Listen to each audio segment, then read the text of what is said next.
أهلا بكم في تلفزيون كارديو أليكس. And that's Dr. Samuel Wann, Professor of Cardiology from the USA. Hello, Doctor. How are you? I'm well, thanks. Welcome to Egypt. Thank you very much. What do you think about CardioAlex2017, and is it meeting your expectation? I was here at CardioAlex 4 or 5 years ago, I've forgotten, and it seems like it's busier and a lot more interest. A lot of interest last time too, but it's good to see our colleagues in Egypt excited about new developments in cardiology. It's a good meeting. Okay. What are you going to present this year?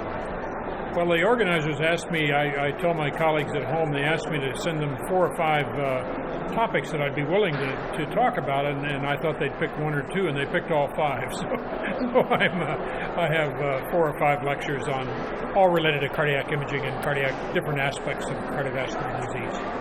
Okay. What are your expectations to see in CardioAlex 2017?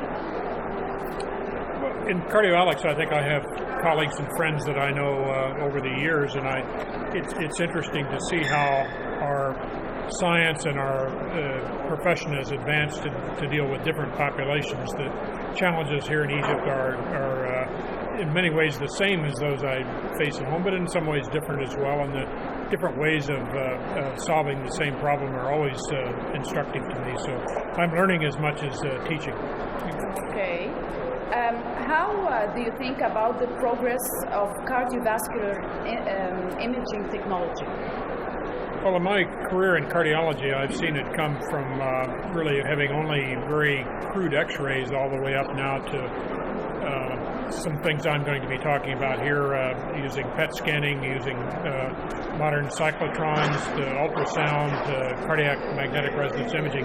It's really in the 30 years that I've been doing this, it's amazing how far we've come, and I think we've just started. It's not over yet. Okay.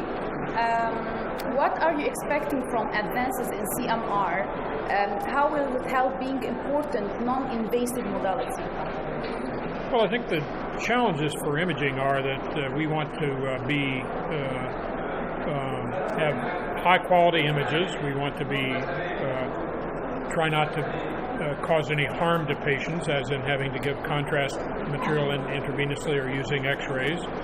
But we also try to be cost-effective and drill down on exactly what we need to know, and particularly things that we want to know that we can do something about.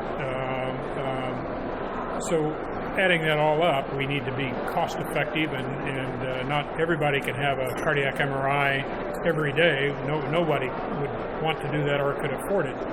So it is a part of our challenge is matching the right patient to the right imaging modality at the right time, making sure those that need the procedures get them, but those that can get by with a lesser procedure or no imaging at all should also do that.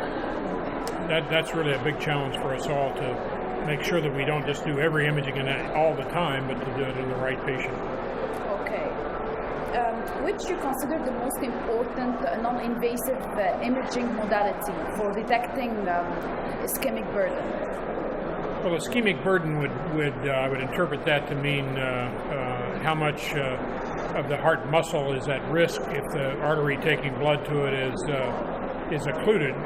Once you occlude the blood vessel, the muscle first becomes ischemic, but then it dies and scars over and can never come back. So to be able to identify areas of ischemia that we can actually help is very important.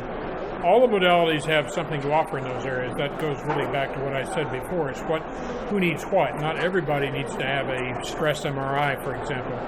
We can do a simple stress test on a treadmill and observe the symptoms and the electrocardiographic changes very inexpensively, very safely, and identify only those people who are at high risk that really need to have things done. So I beg the question. It's the right modality for the right patient at the right time. There is no one answer for all questions. It's some things MRI does exceedingly well, some things PET scanning does well, some things are solved by ultrasound or echocardiography, and some things, quite frankly, don't need any imaging at all. So I think that's where the experience and the clinical knowledge and clinical judgment comes to play, picking the right modality for the right time.